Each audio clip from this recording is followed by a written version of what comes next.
little bit about our MC today, Danny. Danny is currently a junior and plans to graduate in spring of 2024. She's double majoring in marketing and entrepreneurship. She loves being involved as she is an active member of AMA and a student leader for PACE. So in her free time, she likes to chill with her cat Mango at home and work on her current business ideas. Right now, she sells car air fresheners on Etsy and on her own website. The website is illicitloverjp.com. So if you guys are interested, make sure you check it out. And thank you guys for joining us, and I'll turn it over to Danny. Yes. Hello guys, welcome. Thank you all for coming today, by the way. So I'm going to introduce you guys. This is Dave Higashi, and then he's the owner or co-founder of ProudMade, his own business. And then, so we're going to be doing an interview today.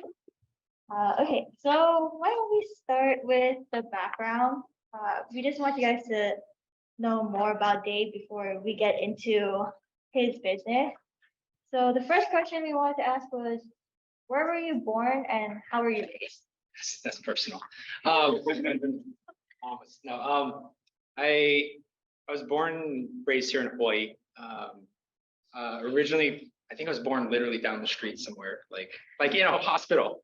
But my early elementary days were in Kihei in Maui, and then from like the 4th grade through high school, I was on the Big Island.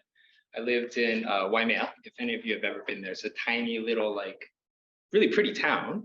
My backyard, there were like cows and horses and things like that. So kind of give you an idea of the type of environment I grew up in.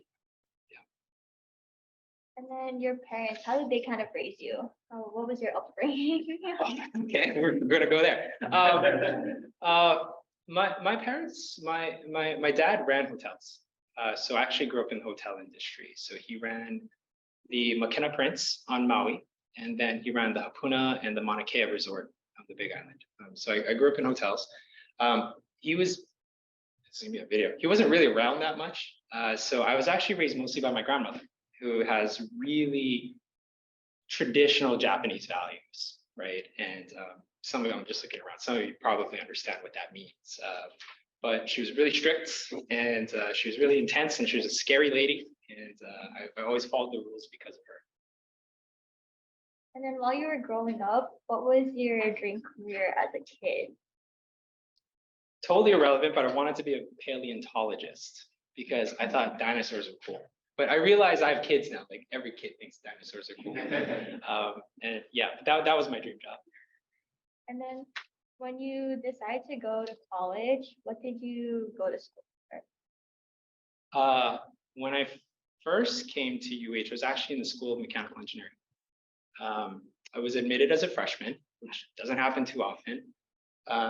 But you know, at the time, I don't know what it is now, but it was a really, really strong school. Maybe it still is a very strong school. And why did you decide engineering? So if you grow up in the Asian families, there's like the big 3, right? Like everybody knows the big 3. It's like doctor, lawyer, engineer.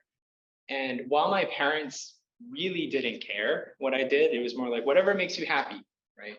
Grandma didn't think that was such a good idea. So grandma would just like pound it into my head, like, you're going to be an engineer, you're going to be an engineer. All your successful cousins are engineers. Okay. I didn't really want to be an engineer, but I didn't know what else to do. So I applied and I got in. And so I wouldn't say I chose it. It kind of was given to me, but that's why I was in there. And then in case you guys didn't know, Dave's transferred from the College of Engineering to the College of Business. So I wanted to ask, why did you switch? What caused you to switch? Because a lot of adults kept asking me, what are you going to do after you get out of school? And I realized I've seen some of you, I asked the same question and I felt really bad about it later. And I didn't know what I wanted to do. And I remember, it seems so silly now, I felt like I had a quarter life crisis. I was dorming here, and I was in the dorms, and I was freaking out because I really didn't like what I was studying. I didn't like what I was doing. I couldn't imagine like being a mechanical engineer. I don't even know what it meant, quite frankly. And when I would ask for advice from those around me, you know, if they come from like my family circle, it's like, just keep doing it. You know, it's a good job and you're going to make a lot of money and this and whatever. But there was this gentleman. He was one of my dad's business partner friends, older gentleman. And for some reason, he had heard that I was having trouble. And I remember he called me, and this guy I've literally never spoken to him one-on-one before. He calls me, he's like, I want to talk to you. And he picks me up. I still remember the day. He was in his BMW 6 Series. It was really like stately. I remember that. He picks me up, and we get in his car and we start driving the Pali Highway. And he tells me, Davin, they used to call me that when I was here, Davin. Davin, I heard that you are having second thoughts about being in mechanical engineering.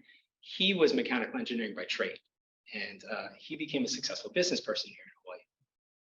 And I expected him to tell me, just stick it out, that's the right thing to do. And he said, get the hell out. Like he didn't say anything to me. He was just like, you need to leave now. And his reasoning was, this is like 20 something years ago, and I still remember this. He said, when you get out of here and you're in mechanical engineering, you're going to be somebody's dog. That's literally verbatim what he told me. And that didn't sound very appealing. And he told me, you have too much ambition to do work like that. So I think you need to leave, and I think you should go into business. So I got back that afternoon after having struggled with it for months, like probably an entire semester. I struggled with it. I walked over to the student services building, and I transferred. And I remember feeling like the biggest failure in the world, because it was probably the first time in my entire life that I hadn't completed something that I had said I was going to do. And they made you put your name on this paper in what's the engineering hall? Homes. You had to put your name that you were like, it was like military at the time. Like you were quitting. And so many of us had quit by then. This is like 2.5 years in. And it really weighed on me for a long time. But then I got into here and I'm studying finance, mostly because all my credits aligned. And I was like, I didn't want to stay here for more than 5 years. So yeah, that's how I ended up leaving. I had a bad feeling about it. Somebody gave me good advice. I actually think it was really good advice at the time. And I never looked back. Definitely. And then do you have any regrets about switching from engineering to business? The only one I think I have is that I do wish sometimes that I'd finished. Because people ask me all the time, what'd you go to school for? Well, I spent half my schooling doing mechanical engineering and half my schooling was doing finance. But other than that, which is really a badge of honor more than anything, no, it was definitely the right thing for me. Yeah. And then after you graduated, you started working at eBay doing finance. How was that? Well, actually, after I graduated, I worked for some companies here in Hawaii. I worked at one place. I remember I was here and I had to take the accounting courses. Oh God, that's bad. Who likes accounting? Okay, I'm not going to insult anybody. And I remember I had to take all these HR courses, which also I did not enjoy very much. And I remember when I graduated, like, if there's one thing, I just can't work in these fields. My first job was accounting at an HR firm. And so I had that. Then I was working at Hawaiian Telecom as business intelligence, which was a very cool job. We had huge amounts of data. You'd be amazed at what data, actually, probably aren't amazed these days, but how much data telecom has on you. And we would crunch this data, and it was really, really cool. It was my first time playing with databases and things like that. When you work in downtown, and I tell this story to some of the PACE administration. If you ever looked at the Hawaiian Telecom building, half of it is concrete. There's no windows. And 20 of us would sit in a room half this size with these little desks, and there's no windows, and you just have these fluorescent lights. And there was this little vent with like a fan, and it spun real slow, and I could see the sun from that little fan. And I used to stare there and look at it. It was so depressing. So I went on vacation to California on a whim, and I was not intending to get a job, but I had nothing to do on one Thursday. So I walked into eBay. It was one of their subsidiaries, and I applied for a job. I took an interview on a Thursday. I went home Sunday, They gave me a job Monday and I was there 2 weeks later. Yeah. Was that the question? Good enough. Okay. Sorry. No worries. Then what sparked your interest in entrepreneurship?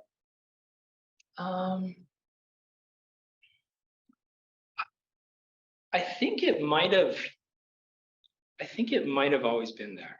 I think the first time I ever noticed that I might have a knack for entrepreneurship was, I feel so old, but like back when we took all the standardized tests in like elementary, I think it's like 3rd grade, you have the number 2 pencil, right?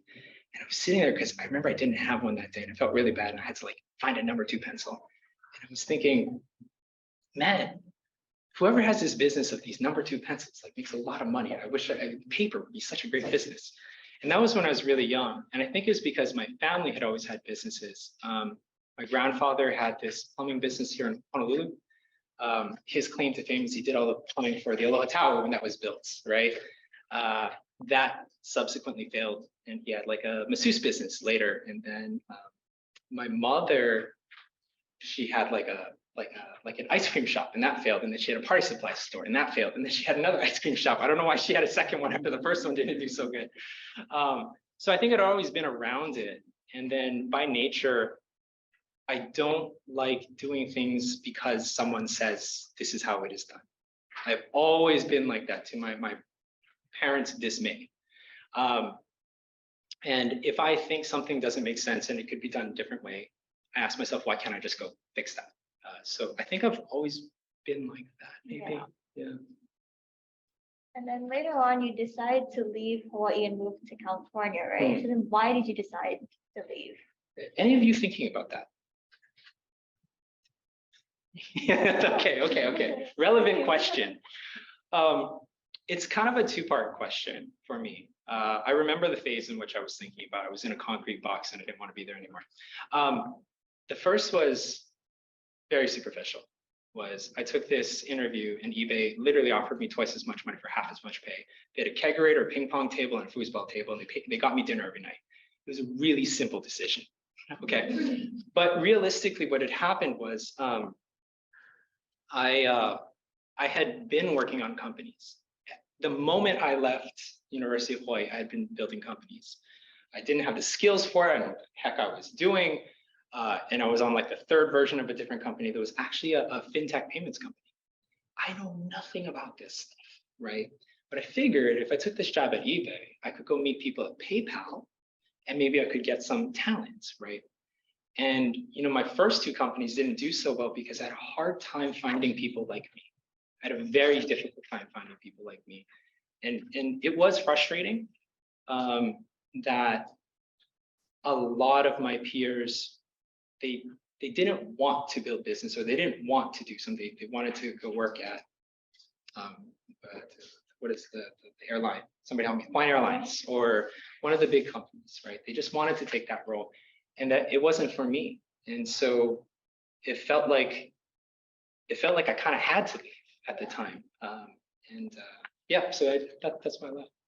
And then before founding CrowdMade, what were some of your failures while studying the few businesses before that? And then how did you learn from those failures? CrowdMade is number 7 or 8. Okay, I'm gonna do my best. Right after I left here, the first company was File Monkeys. It was really early. The idea was we would scan documents, we would OCR them because OCR was a new tech. Those documents would be indexed by servers, which you had to have because AWS didn't exist at the time. And then office workers would be able to search indexed files and they could discard their paper because the Department of Labor had just cleared that PDF was good enough for documents, so you could shred and get rid of them. I worked at an HR company and I'd calculated that we spent about $127,000 a year in just storing paper. And so can I convert that real estate money into $20,000 a year subscription? Probably. And it's extremely sticky. Once you have the documents, they're not going anywhere, right? But I know talent. We'll probably get into that later. So that was number 1. Number 2 was air golf. Air golf was, strangely enough, I had access to a private plane. And it was a random occurrence that I had access to a private plane. And the only thing I had to do was pay for fuel and the pilot's lunch. And the concept was, because I'm a golfer, was we would charter these private planes between the islands so people could play golf on the Big Island and Oahu in the same day, like so fritzy. It was tailored towards like the Japanese upper end clientele who are probably having weddings here, and they spend huge amounts of money on weddings here. So that was air golf. The third one was a payments company. I had to, legal reasons, I had to kill that one. The fourth one was a golf club fitting business in which I learned how to build golf clubs. Honestly, it was really a man cave that I had built after I left eBay for working for 7 years, and I was just kind of butzing around for a little bit. After that, I pivoted that off into a business called Cleverbox, which was a really simple consignment service where I send your prepaid box, you put whatever you want in it, it comes back to me. We would post it on a whole bunch of different platforms, sell it, take a commission, wherever everything else is donated. Then that focused down onto golf clubs because golf clubs made a lot of money on eBay at the time. I actually started making a decent amount of money in that. But then I ran into his business partner who wanted to work together, and he had sold a bunch of companies previous. He did the Silicon Valley thing, right? And I was like, oh, I'll work with this guy. And we built a dynamic pricing software for Airbnb because Airbnb was rising at the time, and dynamic pricing was a thing. I'm really big into economics and data science, so I had all these data scientists that I knew. That was pretty cool. And then eventually my wife gave me the ultimatum. She's like, you kind of got to show some traction. She said, otherwise you got to go back to work. And I was dealing with some health problems at the time, and we were looking for a business that we could get some funding for. And we're really down to the last straws. And I remember my business partner calls me, and I'm about to go into the hospital to get some blood work done. And he says, I got it. We're going to sell t-shirts. And I literally tell him, this is the dumbest idea we've had. He's like, no, it's going to be for YouTubers. And I don't watch YouTube at this point in time. He's like, it's for these two YouTubers. One is like this guy called Ryan Higa, who at the time was the largest YouTuber in the world and was from Hilo. And the other was Wong Fu Productions, who also very strong in the Asian American community, especially the female Asian American community. I don't know any of these people. Sorry if I'm skipping forward, but I remember I met Ted Fu, who was one of the guys in Wong Fu Productions. I have no idea who this guy is, right? And we go to this really famous Chinese restaurant in San Francisco to meet for the first time, Yangsing. He's talking, he's so nonchalant, right? And I tell them, like, look, for me to join this, we need to sell 500 units in like 20 or 30 days. He's like, okay. And all of a sudden, all this food starts showing up on our table that we didn't pay for. The hostess recognizes him because she's female Asian, and she recognizes Ted Fu and just starts dropping food down, and people are taking pictures. I don't know who this guy is. So I'm like, whatever. We build a beta. I don't know anything about t-shirts, nothing, right? We build this beta. We found this platform, and they were going to promote it one day. And I remember I was in line at Costco in the customer service line, and they were just about to start promoting. And I opened up my phone. I'm like, we'll see what happens, right? They start selling, and they blow through 500 units in like 5 minutes. And I'm like, oh, easy money. We'll just do this, right? Total fluke. That doesn't happen very often. But that's how we got started. So yeah, many failed companies before that. So obviously you've had a lot of experiences with failure, but during that journey, did you have any mentors helping you? That's the question we were talking about. No. But the reason why is interesting. Who here is thinking about doing a business? Just be honest. A couple of you, okay. The reason people like us do businesses is because something doesn't exist, right? And you feel like there's a need, and other people will not see that. They don't see that. They see 20 reasons why it's going to fail, which they're probably right. Quite frankly, they're probably right. But you really only need one reason why you would do something. And that's the reason that you have to rely on. For me, if I go to a lot of my peers, they're just going to tell me every reason why it's a bad idea, right? And I don't deal with that kind of feedback terribly well. So I tended to just avoid it. So I learned kind of the hard way. I just kept going in, doing a thing, learning, figuring it out, and rinse and repeating over and over and over again. It doesn't mean there aren't good mentors out there. But it does mean you have to be careful of who you pick your advice from, because most of them will tell you what they think, but they aren't the ones doing it. You are, right? So you need to know why you're doing something, not why someone else thinks you should or not do something. And then let's shift the focus to CrowdMade, which is Dave's company. And I first wanted to start with, what is the mission statement for your company? CrowdMade's mission is to, let me get this right, enable communities everywhere to fund what matters. And then why do you think it's important to have a mission statement?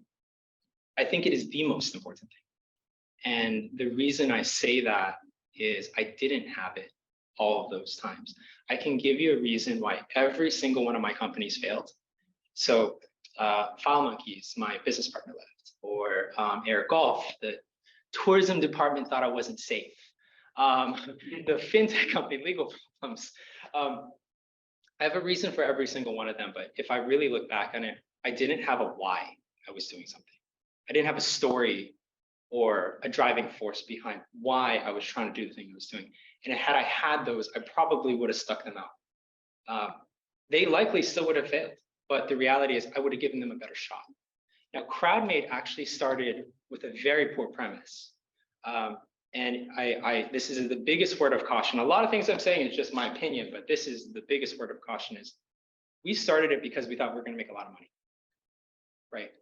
And that was the worst thing that we had ever agreed to. I was signing up to work this business with this fancy entrepreneur who had made all this money and done all these things and said, hey, we're going to do this. We're going to make a bunch of money.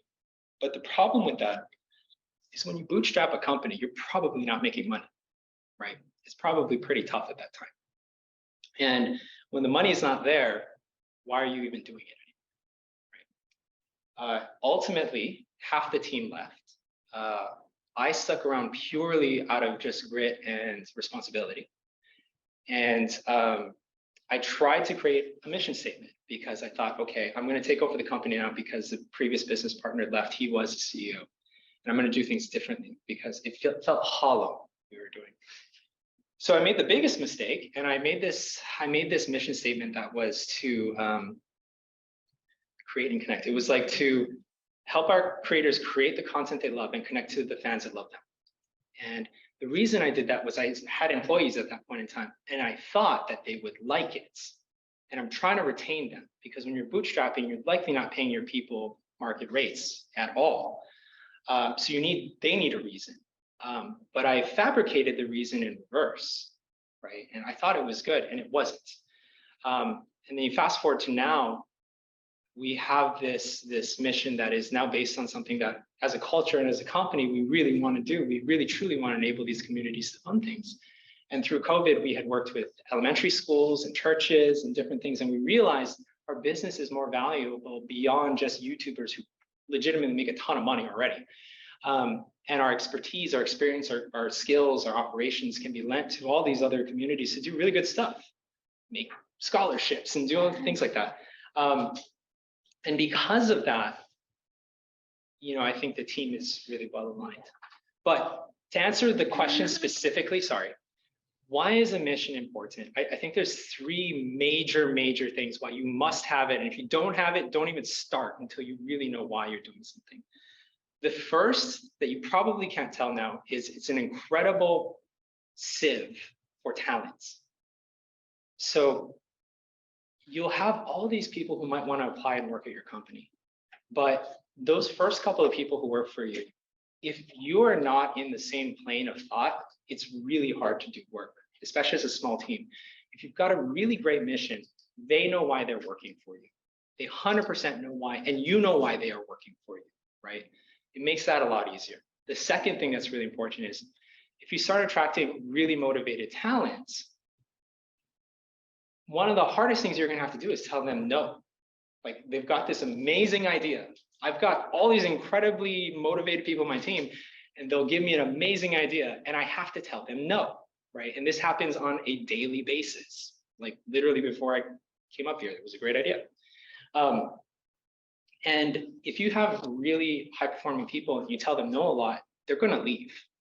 But if you tell them no because, look, we don't think that really aligns to what we're trying to do, it's a lot easier. And more importantly, when they have an idea that is a little different, but is more aligned to the mission, it's very easy to say yes as well, right? So you have the sieve for talent, you being able to align the talent of your team with you. And the last one is interpersonal. Building companies is incredibly lonely. It's like one of the loneliest things you will ever do because everybody else around you thinks it's a terrible idea. Sometimes it is. But you need a reason for yourself and why you're getting up and why you're doing these things. There are really bad days. There are really, really bad days. And it's really easy to quit. A mission really helps you have a sounding board for yourself. Why am I, slogging through? Everybody's talking about all the cool things that their product does, but guess what? At some point, you have to like pay taxes and things, and that's never fun. Or do payroll, right? None of that stuff is fun. Maybe some of you guys like that. And in those days when you have rough times, it's good to have that mission to say, this is why I'm doing it. I understand why I'm committing so much of my time in life to doing these things. So that's my mission statement. And then, so you have your company. Now you need to build a team. How did you build your team? Poorly at first. I think there are 3 phases to building teams. And I only think that because we didn't do it well. The first most important phase is your core team, the founding team. I highly suggest finding at least 1 or 2 other co-founders because you can share the psychological load of really difficult days. And that really matters. During that time, it's so important that you all share the same mission and vision. Like it is so important. So I would spend a lot of time making sure that you found that core team really, really well. The second phase is kind of that first hiring. Those guys as well, or girls, you're going to want to make sure that you've solidified not only just team stuff, but some initial values. Because you'd be amazed at how fast culture runs away if like you're not watching it. And then the third phase is like when you're really starting to scale, in which case it's a little bit more operational at that phase. For us, it was just practicality. It's like, I don't have enough hands, maybe I have a little money, finally I can hire a person. But had I done it differently, I would definitely have spent way more time in the founding phase. I would have spent a lot more time in those first hires and making sure that we had a solid mission that we really believed in. But that's not what we did. We just hired what we needed at the time. And then could you describe kind of like the culture of your company? These days it's quite good. We're definitely a human first type of company. And that has always been a thing of mine. Like you treat people well, you give back where you can. But the thing that surprised me recently is we went through kind of an explosive phase of growth during 2020, which a lot of e-commerce companies did. And we had the financing to be able to grow the team. And so we did that. I finally had the ability to step away from some of our teams and do higher level stuff. And that was also good. Unbeknownst to me, one of my managers was treating some of our people really poorly. And I didn't know. And that was my fault. I should have seen that this was happening. And it got to the point where there was so much negativity, I was just shocked. It was, while remote at the time, it was really hard to tell. But I found that some of the employees were literally crying. And I could not understand why, because none of the work we do is really life-saving or that difficult. But they felt so much pressure and stress to do a thing that they were breaking. And it was heartbreaking for me when I figured that out. And, we had to readjust and move people around, and I had to spend a lot of time working with these people. Unfortunately, they all left, 100%. I had to rehire a bunch of people. So the culture is good now, but I think the more important thing is making sure you have an eye for it, right? When you're really small, a handful of individuals can absolutely just dominate the culture, and your culture dominates the direction of your company. So you want to make sure, yes, you set the words and the values, but what's more important is that you exude whatever kind of values that you want to have in the company. And you expect that the people you hire, which is the more important part, also exude those values. But that was a hard lesson for us tonight.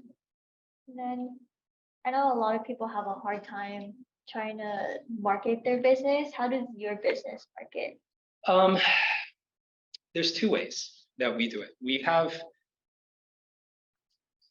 really have two clients. We have the creators and we have the buyers, right? And that puts us in a very, very precarious position a lot of times. From the perspective of traditional marketing, our business looks spectacular because we spend $0 on marketing, right? The creators themselves do the marketing. However, we need to get the creators. So we do a lot of cold outbound sales. And we had prided ourselves on our service levels more than anything. There are a lot of creators out there who would prefer not to work with a machine. They still want to work with a person. And anytime I go up in front of industry people, I always say the same thing. It's really, really easy to do bad merch. Like it's super easy to make really bad merch.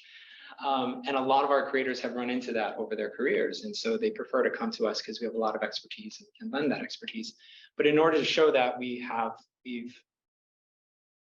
you're going to put this on YouTube. We have scraped a lot of stuff. And we probably have the second largest database of all YouTubers, their engagement information. We build a lot of tech around it. We know we literally have formulas for looking at a YouTuber, their channel, and understanding what we think the statistical chance of them being a high performer. Because I have worked with the biggest YouTubers in the world. And I will tell you, some of them can't sell 10 shirts. And the amount of money we put into it is very significant. And I have other YouTubers who you've never seen before who sell huge numbers of stuff. And they're very, very small on YouTube. But our secret sauce is we figured that out. We figured it out with data, a lot of regression, a lot of different things. And so we use that database and we reach out. And from there, it's cold, hard sales. And it's not easy. Yeah. And you're a business, so obviously you're gonna have competition. And like someone said, there was like custom ink and there's print supply. So how does your company set itself apart from competitors? The first thing I would say, this kind of harkens back to my days at StubHub. So I used to do marketing finance. I did all mergers and acquisitions, all kinds of finance at StubHub. StubHub is a company at the time that the best way for me to explain it was genius jocks. That's pretty much what it was. And they were completely obsessed with Ticketmaster and everything Ticketmaster did. And we knew every time they changed something. And it was confusing to me because we were consumed by what they were doing and less worried about what we should be doing, right? So the first thing, it's really important. Yes, you want to keep tabs on your competition, but at the end of the day, you have to deliver a service or a product or something to why you think it is great and why you think it is valuable. Otherwise, you're literally just moving second fiddle to whomever is out there. What we do differently originally was service. We didn't have the money that a lot of these other companies had. I mean, some of them were significantly venture backed. Our number one competitor had a huge amount of money. There's no way we were going to compete there. And what I've always told people in competition is, if there is a bully in a sandbox, just go make a new one, right? Go make your own sandbox and go play over there, right? And so what we did was start with service, like really make sure that the clients had the best service. Over time, though, through necessity, we created the most capability in the industry. And literally in almost any merchandise industry, CrowdMate has by far the largest capabilities. We can do right now, I think like 7,000 different on-demand products when our competitors can probably do 30 or 40. I think up in the high marks of like 100. We have fully custom manufactured stuff that usually are only available to the biggest YouTubers, but we can bring that down to mid-level YouTubers. So our capability became the next thing. And then the final thing for us now, what we're working on is we're enabling all of those capabilities for much smaller groups, right? And hi, Amanda. That's Amanda. We're trying to make and bring all of our expertise and bring it in a way that a person who has no expertise in this field can make great merch and can make money and can fund whatever they're trying to do. And then obviously all companies face some challenge. So what are some challenges that your company is facing right now? We, at any given point of time, except for probably about 2020, I'm always worried about just dying. Now we've been doing it for 8 years now. And I'm pretty confident in our ability to just kind of pivot around things. Challenges right now, supply chain got extremely expensive and very lengthy. And that hurt us significantly. It pushed a lot of our revenue back by about 6 months, which is a lot. That was one. The other kind of major challenge for us was actually a mission statement born thing. So we are out to enable more than YouTubers. You notice that in our mission, it doesn't say to enable YouTubers to find what matters to them. They got tons of money. It's to enable communities. And so at the beginning of the year, we made the conscious decision to invest a lot of our resources into being able to do that. In doing so, it hurt us financially very significantly, to the point where it is semi-worrying at this moment in time.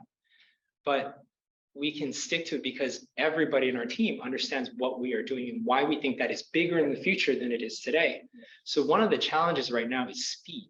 How quickly can we release things? When I was chatting with you, we're releasing new things right now because time is of the essence, and there's no time like today. So for us right now, speed of runway, speed of getting our platforms out, getting all these different things out, that's probably the biggest challenges that we're dealing with right now. Then how are you guys dealing with the challenges? How are you overcoming them? What are your plans on? A lot of prayer. It's weird. There have been so many times where we're in a situation and it doesn't look good. I mean, it looks bad. And you're like, I've invested 5, 6, 7 years of my life into this. And somehow it kind of works out. And I've realized I don't think it's just somehow working out. I think when stuff hits the wall, I have a team that's incredibly scrappy and we just figure things out. This particular one, we're just trying to turn and burn as fast as we possibly can. And I really think that if we get this out, it's going to show a lot of growth. Will I need financing between now and 2 years from now? Probably, but realistically, we'll see what happens. And I have a generally good feeling about it. I know it's not like the most strategic business school thing you've ever, just pray, right? But if you have a good team, you'd be amazed at what happens. Team is everything. Yeah. And how is your company different now from it was when it first started? It has substance. Yeah. When we first started, it was just about making money. Now it's about executing a thing. And we know who we want to help. And if we keep sitting on our hands, we can't help those people. So we have reason and we're marching towards the thing, and it doesn't feel like I'm just dragging myself in every day to make money. And then obviously you've started a lot of businesses without prior knowledge. So how do I start a business without prior knowledge about like startups or entrepreneurship? She started like 3 businesses already. So that is like the most like, Brandon, the same thing I told you, right? You got a great idea. The thing you do is you just do it, right? That is literally the answer for everything. And I'm from Hawaii, right? And I was raised in a culture that you don't fail, and it was shameful to fail. And I had paralysis from failure, just the fear of it. But what I've learned over the years is just you do things first, right? And I think I was explaining something to you where realistically, if you guys are building businesses, I could, without a crystal ball, say like 100% of them are going to fail in 5 years, right? Statistically speaking, they're all going to fail. But if you start from a default state of failure, then anything you do is positive, right? And if you stop thinking about it like, oh, I'm going to go out there, it's not going to work. Realistically, it's not going to work anyway. So you might as well just try, right? And what you'll learn is that it's through that trial and error that you pivot really quickly. You see something, you do something, you learn something. You can't learn by overthinking it. You can still create the business plans, but realistically, the best thing you can do is just go out there and do it. And have you ever felt like giving up? And then if so, how do you deal with that feeling of giving up? Many times. like I said before, there are really bad days, like really, really bad days. And before, when it was just a few of us, when it was the founding team, it would have been so easy to just pack up and just say, I don't want to do it, and then don't put myself out there, right? It was purely grit and responsibility. It's the only way I stuck it out. And I don't think that's the right way. Nowadays, I'm responsible for a lot of things. I'm responsible for my entire team. I feel extreme responsibility to make sure that they have careers, that they have progression path, they love what they do, that they make enough money to live their life. That weighs on me every single day. I have responsibility to my family, who's invested a lot of time into this and patience. But now I have reasons. Again, it goes back to the mission statement. Like the team believes in it, we believe in it, and it helps me know why it's okay for me to feel that way that day, and that I can just kind of push through it. And then what are some important traits that you think an entrepreneur needs to have? Grit and a sense of humor. There's so many bad things that happen that you cannot predict. You cannot predict for your life. And if you can't laugh it off and you can't just get past it and move through, it's really tough. Like it's really tough. If I did this all over again, there's no way I would choose the industry I'm in. It is like the most competitive, cutthroat industry there is. But you commit to a path, and sometimes you just gotta like clench your teeth and go. And if you can't laugh with the people around you, it's really tough. So I would say, yeah, absolutely, a sense of humor and grit. And then obviously you have your own business. So what's the best part about owning a business? Do you have other questions? There's no best part about owning a business. No. That one could be long. There's a lot of advantages to owning businesses. I worked a corporate job. I worked companies here, and it became very apparent to me pretty early on that I was trading my time and my life for other people's gain, right? And I look at time as like the currency of life. And everybody has this book. We're all given this book, and the first page and the last page are exactly the same. You don't know how long that book is, and you just get to write in it, and you choose what you write in it. And I decided like pretty early on that I would feel successful if I was doing with my time what I wanted to do with my time. And that was before I had kids and everything like that. But that's what success looked like to me. And I didn't see too many other ways other than entrepreneurship, where you tackle a problem that you want to tackle, and you do it in how you want to do it, and you spend your time how you want to spend it. I mean, for like perfect example, I am sitting here right now, right? I'm literally sitting in front of you right now because I choose to be here and I choose to do this. That to me is like the best thing about having a business. There are also other things about taxes and all these other things that maybe you'll learn in your courses that are also very advantageous. But for the most part, I dictate my time and I do what I want with my time. And that to me is success. And then, so we are out of time, but I just wanted to ask one more short question. What is one piece of advice that you could give us that you wish you got back in college? You guys have the gift of time. Actually, no, you do. You absolutely do. If I had to choose between these two things, I would choose this. I think another important thing about being an entrepreneur is recognizing how lucky you are. Okay. You have to be super lucky, super, super lucky. And if you are sitting in this room right now, you are a lucky person. And when I was sitting in, I didn't have rooms like this, but I didn't recognize that. I thought it was, my own hard work that got me in here, but there are so many things that had to happen before you and other people, and be lucky enough to be in this country or in the state to be sitting here, to have the free time to sit and listen to this dude. You're really lucky. Now, I say that not as like being humble, but it's actually a skill. So any entrepreneur you ever meet, if you ask them how lucky you are, they're like, I am super lucky. But the reality is we have a skill, and that skill is we can identify an opportunity. And if you can identify where your luck comes from and all the things that happen to you, when something else happens, you might be able to see that opportunity. And it's really, really important that you can do that. The best you can do in entrepreneurship is survive until you see the opportunity, and then you go, right? So I would say between using your time better and probably starting a business, because likely if you've got some other talent here, you don't have to pay them, and that you have all this time to build things without risk right now, I would do that. But realistically, I think the most important thing is to recognize how lucky you are and hone that as a skill to identify opportunity. So that wraps up all the questions that I have. I wanted to open it up to the audience. If you guys have any questions that you would like to ask Dave right now, you guys can. Anybody? Was any of that useful? Oh, Okay, yeah. okay, please.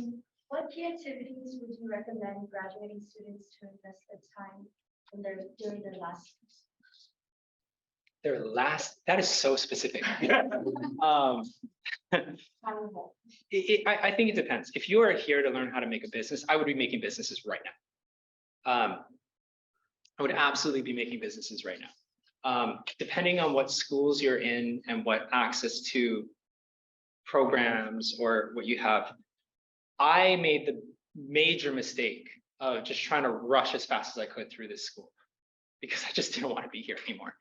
But I was wrong. And I would have spent more time engaging in more programs because you don't get that opportunity again. Once you leave here, it's like they kick you out until you get invited to talk. I would spend more time networking with other like-minded people, and I would definitely try and participate in more programs. If it was my last semester, yeah, like legitimately what are you majoring in? MIS and marketing. What is MIS? Management information systems. What is that? We basically work with database systems, and then we also have like coding classes. So it's kind of a mix of a lot of things. Okay. And are you looking to build businesses? Are you looking to get a job somewhere? I'm looking to get into like the tech industry. But I'm also looking for like something I can show my creative side as well. So this topic is very interesting. Okay. No, that's great. And I think if you want to get into the tech industry, if you're staying here, I don't know. If you're going to California, I would definitely be networking a lot. A lot of those jobs come from just knowing somebody. Yeah. Yes. When you're starting a business, how do you get people to trust you, like your employees and investors and stuff? How do you get them to rock with your idea? That's a really good question. Part of it is you need to have some influence skill. Okay, I come from finance and accounting. That didn't come naturally, believe me.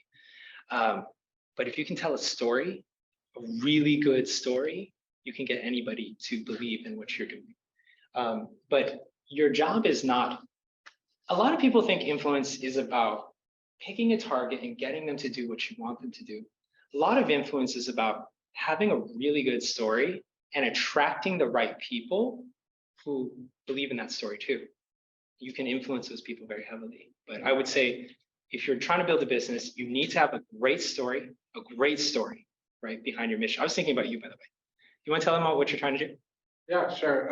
So I don't know if any of you guys night surf, but it's pretty popular here, especially with Waikiki beaches right down this way. But yeah, people stay out like pretty late, usually like an hour after sunset. And if you've ever been hit by a board in the dark, you'll know that you wish you had lights or glow sticks that didn't go on after 2 hours. So yeah, I was just thinking about some way to put lights on the board. But yeah, what Davin told me was that I need to just get out there and try it. So it might look pretty silly, rudimentary if I just have some lights on the board, but I'm gonna try it. So I was thinking about Okay. your business, and if I had a story, the story would be this.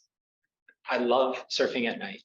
You know, it's one of the best times. It's really calm out there. The breaks are really clean, right?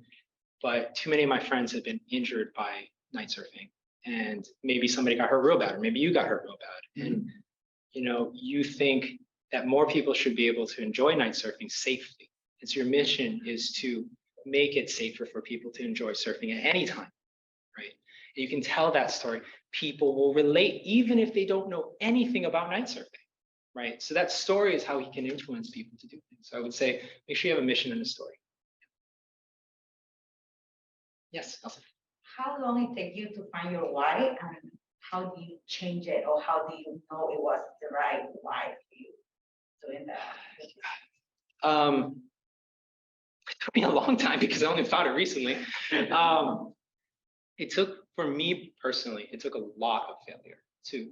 And being generally an A-type personality, I could find a reason why it didn't work. And you do it enough times, you start looking like it's probably me, right? And I realized that in order to do the kind of work that we do in an industry that is so difficult and kind of soul crushing sometimes, you have to have a reason. And it was kind of an accident. So during COVID, my neighbor runs a church, and a lot of people that go to their church didn't have jobs. And he said, I just want to do a thing to raise money so I can make these lunches for these people who don't have jobs. I'm like, let's do it.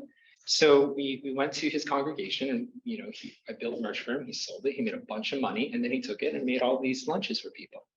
And then I found out my daughter's elementary, they sell spiritware. Like I just bought this today.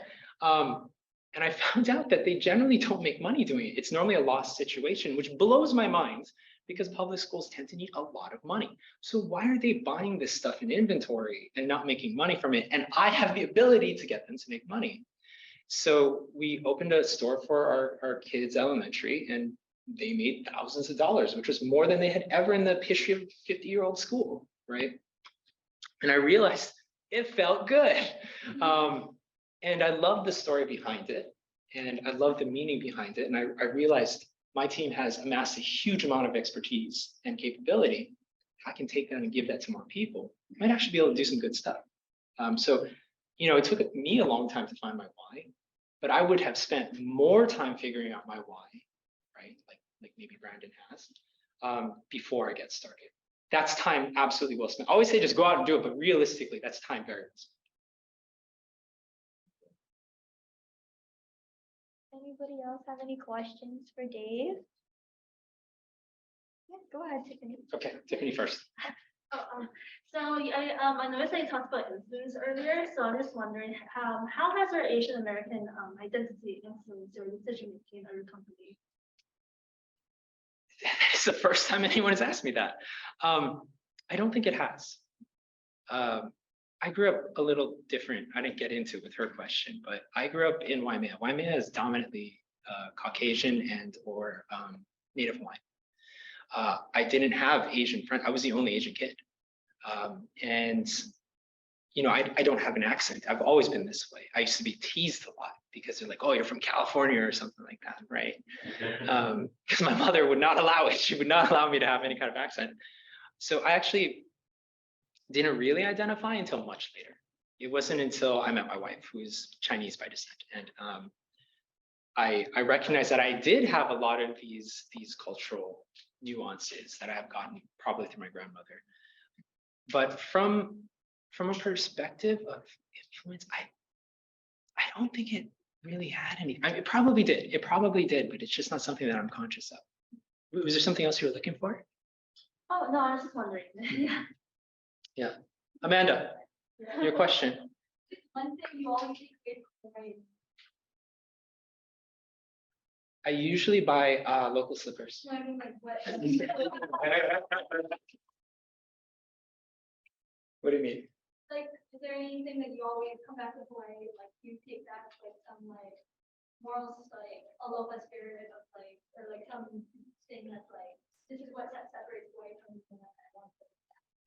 There's a lot of good things and bad things about Hawaii. And I think I've talked to a lot of people about this. I've talked to Dean Rowley about this. I've talked to a lot of different people. Hawaii is a very closed off culture. You are either part of it or you are outside, right? But yet we act like everybody's a part of it.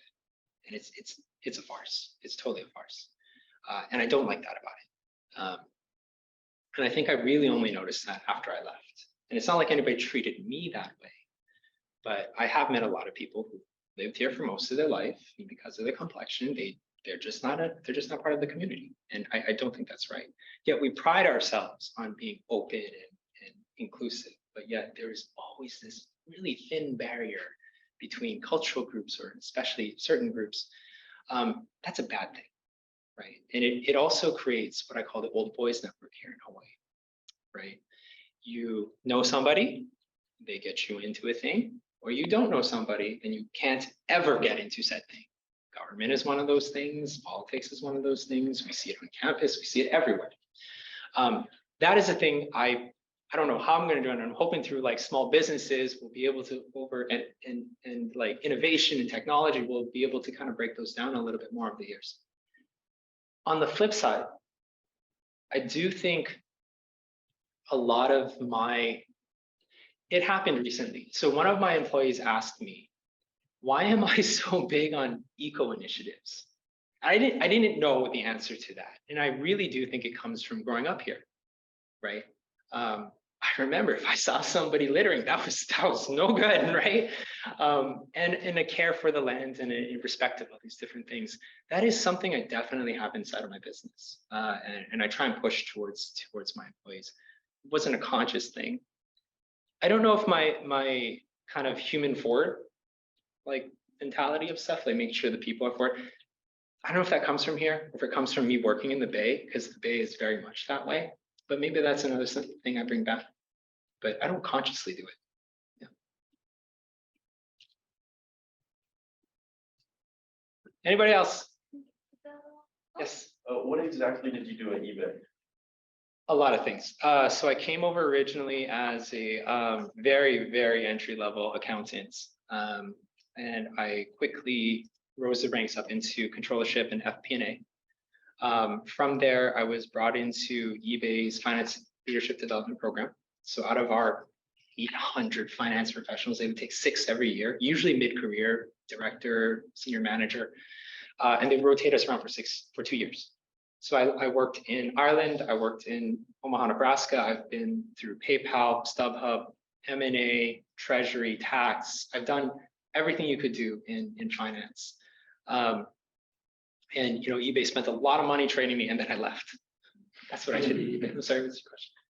Oh, no, yeah, I was curious, and on the business side, where do you see crowdfund going? I guess what is the ideal hope for it 10 years down the road? And then personally, where do you see yourself 10 years down the road? For CrowdMade, I hope that we have diversified. Well, I know we will have diversified off of YouTube. I'm sure of that. But I really hope that we're the leader in supporting local communities everywhere. So right now it's definitely a US-based thing, but like everywhere. That's our mission. That's what I want to see that we're marching towards.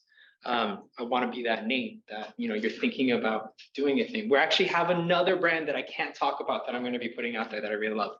I really hope that's where we are in 10 years. For me, I don't know. Somebody asked me if I thought I was successful. As a person, I think I am successful as a person because I do what I want with my time and I live a good life. That's all I need. As an entrepreneur, I'm not so sure about that yet. And so maybe I'll be continually improving my entrepreneurial skills. I am sure I will be doing another business if CrowdMade doesn't make it. I heard this great quote: "A failed venture does not make a failed entrepreneur," which I 100% have to ascribe to because otherwise I think it's a pretty bad failure. But yeah, I think probably still doing what I'm doing and hopefully minting more small businesses here in Hawaii. So I think that wraps it up about now. We are actually out of time, so I'm going to pass it back to Addie over here. Yes, thank you, Dave, for coming and flying in from the mainland and speaking with us. Also, thank you for sponsoring our scholarship that helps student entrepreneurs. And thank you for always being a pace supporter. And also thank you to First Insurance for sponsoring this event.